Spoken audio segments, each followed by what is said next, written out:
Imagine a future where the immense burden of a millennium-old monarchy no longer rests solely on the shoulders of a reigning king, but is quietly being transferred to the still developing shoulders of young children who are only just mastering their times, tables, and chasing each other across the lawns of Windsor. King Charles III has quietly initiated a profound transformation within the British royal family. It is a change so understated yet so significant that its ripples are being felt throughout Buckingham Palace and far beyond. Hello and a very warm welcome to our channel, where we explore in depth the lives, traditions, and evolving stories of the world's most recognized royal dynasty. Before we dive into the king's strategic vision for the future generation, please consider subscribing and turning on notifications. Your support enables us to keep delivering these in-depth looks at the heart of the monarchy. The Christmas season has always been a time of quiet reflection for the House of Windsor, a rare moment when the private and public spheres meet beneath the lights of the tree. This year, however, the mood felt distinctly different. Standing within the ancient, sacred walls of Westminster Abbey, the same place where his coronation took place, King Charles delivered words that carried far greater meaning than the usual seasonal greetings. He described life as a pilgrimage, a long journey marked by challenges, steep ascents, and the constant search for a guiding light. This was more than a spiritual message. It was, in essence, a blueprint for a monarchy in the midst of reinvention, according to acclaimed royal author and expert Robert Hardman. At the heart of this new journey stand several carefully chosen figures who embodied the king's ambition for a leaner, yet more resilient royal family. For those who have watched the royals over many decades, we recall the time when the Buckingham Palace balcony was filled with an extensive array of relatives, cousins, aunts, uncles, a large, sometimes unwieldy symbol of the British state. King Charles, however, has always envisioned a different future, a more focused, modern institution that respects the expectations of today's taxpayers, yet is streamlined. Monarchy creates its own challenge. The sheer volume of work remains enormous. Thousands of patronages must be maintained, hundreds of official visits undertaken, and the ceaseless demand for royal representation across the Commonwealth continues unabated. This is where the King's Christmas broadcast offered its clearest revelation. While millions enjoyed the elegant footage of the Together at Christmas Carol service, sharp-eyed observers such as Robert Hardman noticed a very deliberate shift in emphasis. It wasn't simply about who appeared, it was about how often they appeared and how they were presented. The signal was unmistakable. The inner core has been defined, and it includes some unexpected names alongside the direct line of succession. Let's begin with the Edinburghs. For years, Prince Edward and Sophie, Duchess of Edinburgh, have been the steady, low-profile workhorses of the family, dedicated, discreet, and remarkably consistent. In King Charles's reimagined royal structure, however, Sophie has risen to a place of central importance. Hardman observed that during the Christmas message, Sophie received screen time comparable to that of Catherine, Princess of Wales. This was no coincidence. Sophie has become a trusted confidant, a vital link between generations, and a tireless representative who perfectly embodies the British ideal of quiet resilience and keep calm and carry on. Her prominent placement was both a public expression of gratitude and a clear declaration. She is now one of the foundational pillars of the modern monarchy. Then there is the ever-reliable Princess Anne, the king's sister and longtime champion of the highest annual workload in the family, frequently completing hundreds of engagements without complaint. In the king's pilgrimage metaphor, Anne serves as the experienced guide who clears obstacles and ensures the journey presses forward no matter the conditions. By also highlighting the Duke and Duchess of Gloucester, the quiet, long-serving cousins who have supported the crown for decades. Charles is reminding everyone that the monarchy endures not through spectacle alone, but through the steadfast commitment of its small, hard-working core. Yet the most striking element of this recalibration concerns the children of the Prince and Princess of Wales. Prince George and Princess Charlotte are no longer simply the adorable little figures waving from carriages. They are now being deliberately and carefully prepared for responsibilities far heavier and beginning far earlier than those faced by earlier generations at the same age. Hardman pointed out the noticeably enhanced thoughtfully staged roles given to George and Charlotte throughout the festive broadcast. They appeared not merely as charming participants, but as powerful symbols of continuity, stability, and future promise. Recall once more the king's metaphor of the pilgrimage. He spoke of the journey of the Magi, the wise men who followed a star across difficult, uncertain terrain. In Charles's mind, George and Charlotte are the modern inheritors of that same ancient path. The message is unmistakable. Their preparation has begun in earnest. This is not about rushing them into adult roles prematurely, but about gently, purposefully beginning the long process of readying them for the extraordinary life that awaits. Asterisk. The process of preparing young royals for their future responsibilities is not about rushing them into adulthood or stripping away their childhood. Instead, it involves a thoughtful, gradual integration into the life of the nation. For Prince George, second in line to the throne, the expectations are enormous. At only 12 years old, as of late 2025, he is already under global scrutiny for hints of the king he will eventually become. We observed this during the coronation, where he served as a page of honor, a position demanding composure and discipline. In the recent Christmas broadcast footage, he appeared more at ease, standing confidently beside his father, Prince William. As he continues to grow into his role, by giving him such prominent visibility, the king signals to the public that the monarchy's future remains stable and the succession is secure. Similarly, Princess Charlotte is being carefully positioned as an invaluable spare in the most positive sense, a steadfast supporter to her brother while establishing herself as a significant royal figure in her own right. Frequently regarded as the most self-assured of the Wales siblings, the 10-year-old displayed remarkable grace and sense of duty in the broadcast, qualities that seem advanced for her age. The king recognizes that the monarchy requires more than a single sovereign. It depends on a relatable family unit. Charlotte's poised interactions, her presence at the carol service, and her central place within the family reflect a deliberate approach to present her as a key foundation of the monarchy's future, delivered from the historic Westminster Abbey. The king's Christmas speech was a model of understated symbolism. The choice of venue underscored the sacred essence of the institution, while references to pilgrimage acknowledged the challenging road ahead for the royal family amid post-Elizabethan constitutional debates and societal shifts. In essence, Charles conveyed that, though the path is demanding, resilience comes from the tight-knit core group, the Edinburghs, the Princess Royal, the Gloucesters, and the Wales family. This emphasis on a small, focused core royal unit marks a shift from the broader firm of previous eras. It is more intimate, potentially more exposed, yet ultimately stronger and more adaptable. By highlighting these individuals, the king quietly addresses the families, absences those who have distanced themselves or created tension, while maintaining a sharp focus on those actively sharing the journey. For those who came of age under Queen Elizabeth, his constant, steadfast presence, this evolution feels both intriguing and slightly disorienting. We are witnessing a 77-year-old monarch who waited longer than any predecessor to ascend, gently reshaping an institution famously slow to adapt. Yet his attention to George and Charlotte reveals a leader concerned not merely with his own era, but with the monarchy's place 50 years hence. He is planting seeds for a future he will not fully witness, as royal biographer Robert Hardman noted in his Daily Mail analysis. This was far more than a seasonal greeting. In royal terms, such a nod carries the weight of an official directive, quietly informing the court, media, and public about the true centers of influence and the direction of travel. Prince Louis, the youngest and most exuberant of the Wales children, appeared in the broadcast, but in a more naturally childlike way, less structured than his siblings' roles. This suggests the king is thoughtfully attuned to the varying stages of youth, allowing Louis room to simply be a boy, while George and Charlotte undergo measured preparation for the heightened duties that await them. What might these enhanced roles entail in practice?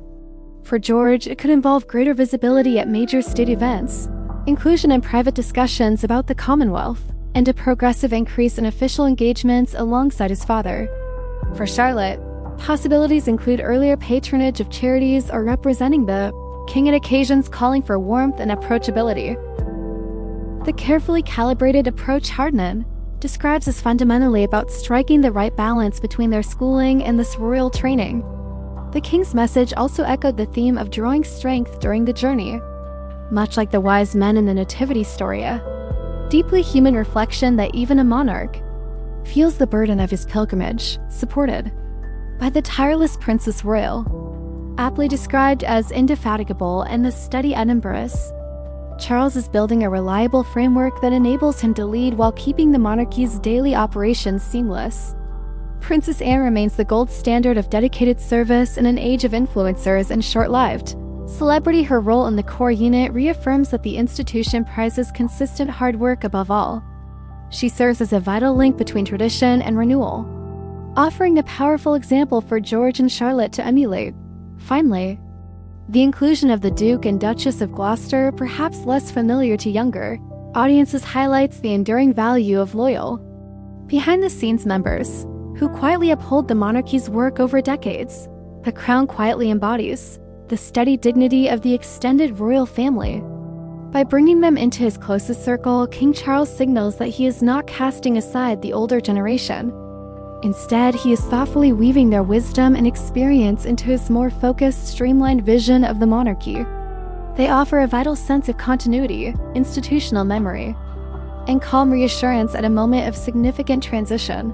When we watch the Christmas broadcast footage of Prince George and Princess Charlotte attending the carol service, we are witnessing far more than children in a pew. We are observing the deliberate shaping of Britain's royal future. King Charles is responding to the demands of the contemporary world by investing in a smaller, more committed core team and by beginning the preparation of his successors earlier and more visibly than any recent monarch. But together at Christmas, carol service at Westminster Abbey provided an ideal setting for this message.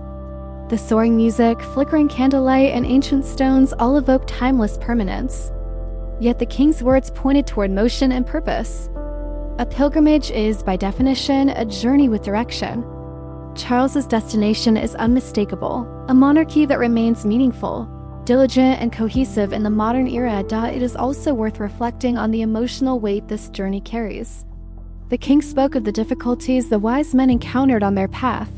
In recent years, the royal family has certainly known its own hardships: the death of Queen Elizabeth II and Prince Philip, painful public divisions that have filled headlines, and the relentless pressure of life under constant digital observation.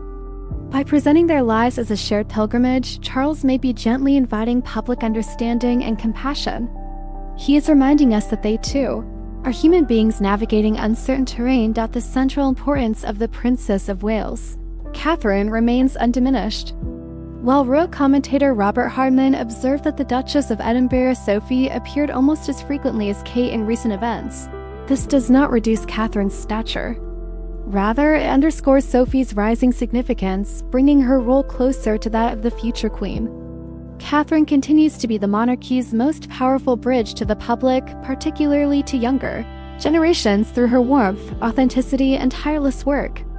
Her leadership in organizing the carol service and her calm, constant presence alongside Prince William form the bedrock upon which George and Charlotte's expanded roles are being carefully constructed. What emerges from these developments is the portrait of a monarch far more deliberate, strategic, and forward-looking than many anticipated.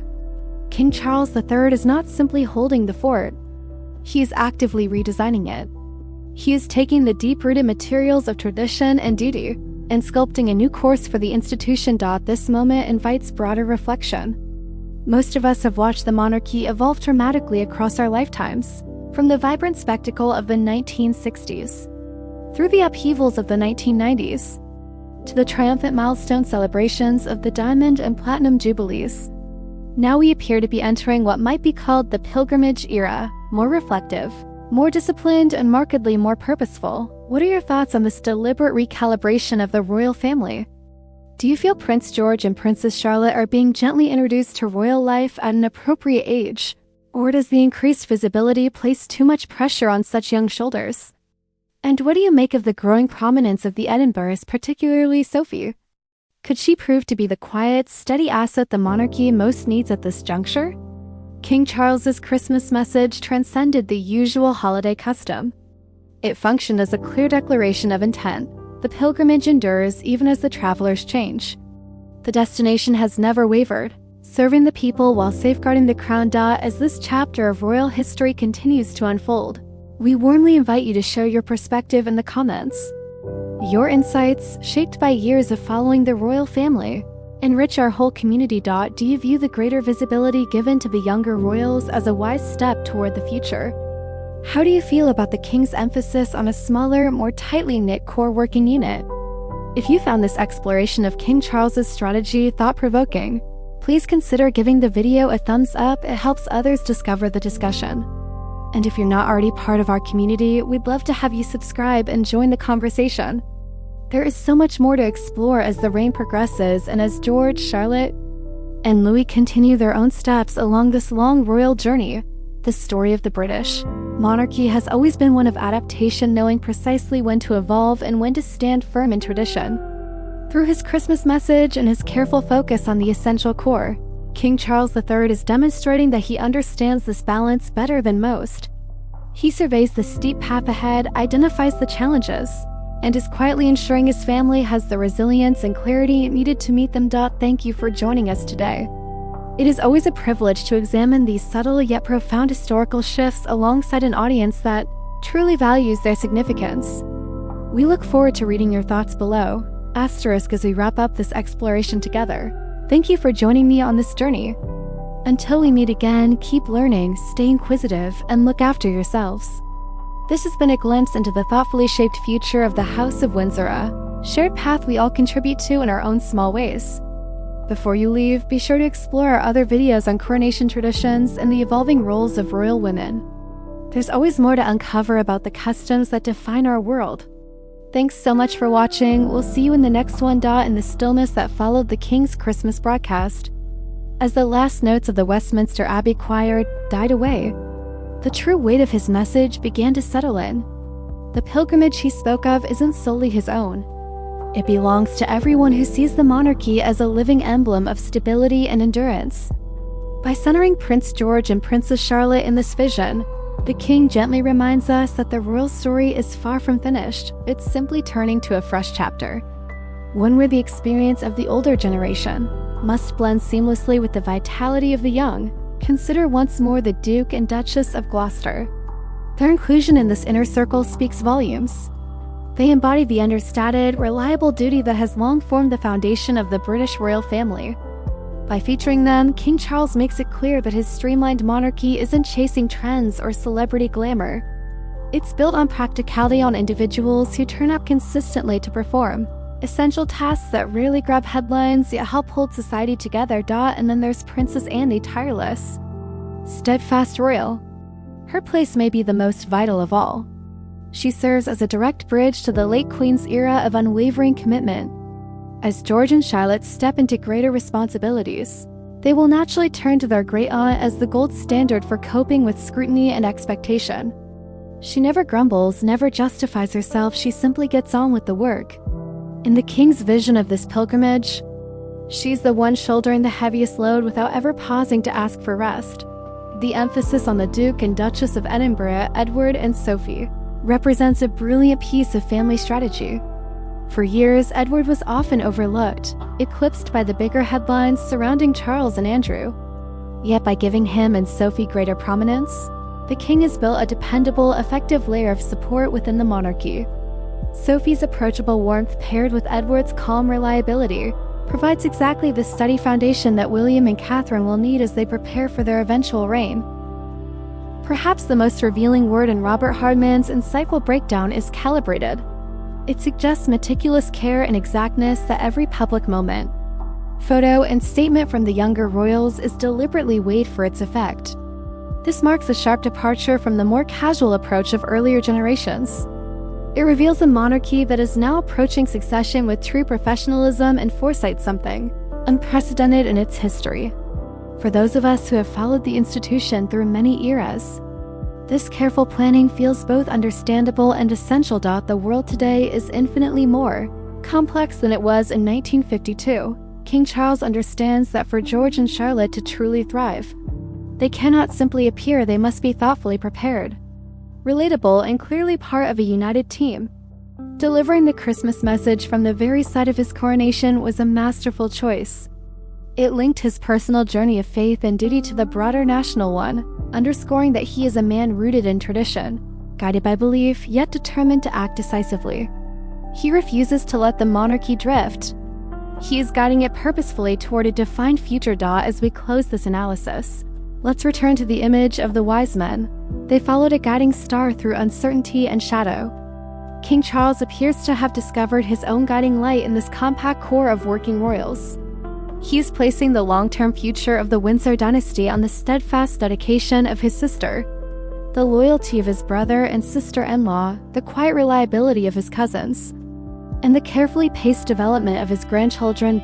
It's an ambitious strategy that demands considerable public trust. Yet, if the warm response to the Christmas broadcast is anything to go by, the public is willing to join him on this journey. We want the monarchy to flourish. We want to watch George and Charlotte mature into their roles with poise and resilience. And we want the enduring spirit of selfless service to remain at the heart of the royal family.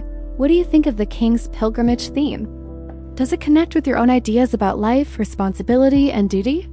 We'd love to hear your reflections in the comments. We truly appreciate your insights and viewpoints. Thank you once again for being part of this community. Your support and interaction are what make it so meaningful.